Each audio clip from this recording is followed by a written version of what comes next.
Yo les bros, c'est Yuninho. Aujourd'hui on se retrouve pour une nouvelle vidéo dans laquelle je vais vous expliquer dans un premier temps pourquoi vous ne progressez plus, et dans un second temps on parlera de la mémoire musculaire dans Fortnite. Alors que ce soit mes potes IRL ou des personnes que j'ai rencontrées dans le jeu, beaucoup m'ont fait part de ce problème en me disant qu'ils avaient l'impression de stagner ou de progresser très peu alors qu'ils jouaient tous les jours. La raison pour laquelle nous ne progressons que très peu, pas du tout, c'est parce qu'on est trop focalisé sur les autres les gars. En voyant des pro players, des G4B, Ara ou n'importe quel autre joueur youtubeur que nous suivons, on essaie de reproduire les mêmes mouvements qu'eux à la même vitesse. Notre problème c'est qu'on se concentre trop sur la vitesse d'exécution et pas assez sur le mouvement à réaliser, et de ce fait le cerveau n'arrive pas à créer un schéma de réussite étant donné qu'on se faille une fois sur deux. D'une manière plus générale, arrêtons d'être spectateurs de la réussite des autres. Au lieu de perdre notre temps à regarder à quel point le mec d'à côté de nous progresse rapidement, regardons droit devant et soyons acteurs de notre réussite. Passons désormais à la deuxième partie de cette vidéo. Qu'est-ce que la mémoire musculaire, comment cela fonctionne et surtout comment l'appliquer à Fortnite. Pour répondre à ces questions, j'ai dû me renseigner en étudiant des articles de psychologie de l'apprentissage. Finalement, la mémoire musculaire se traduit par la capacité d'un muscle à effectuer un mouvement par automatisme. Comme par exemple le vélo.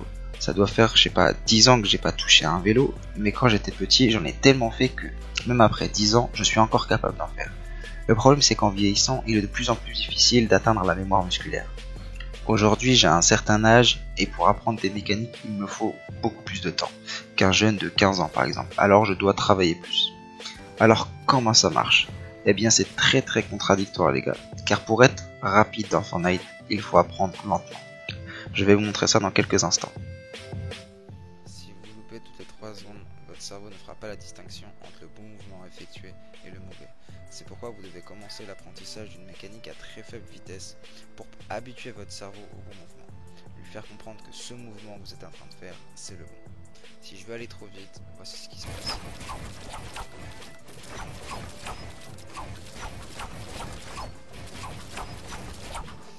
Vous constatez qu'il y a beaucoup de fails. Par contre, si vous faites comprendre à votre cerveau que ce mouvement-là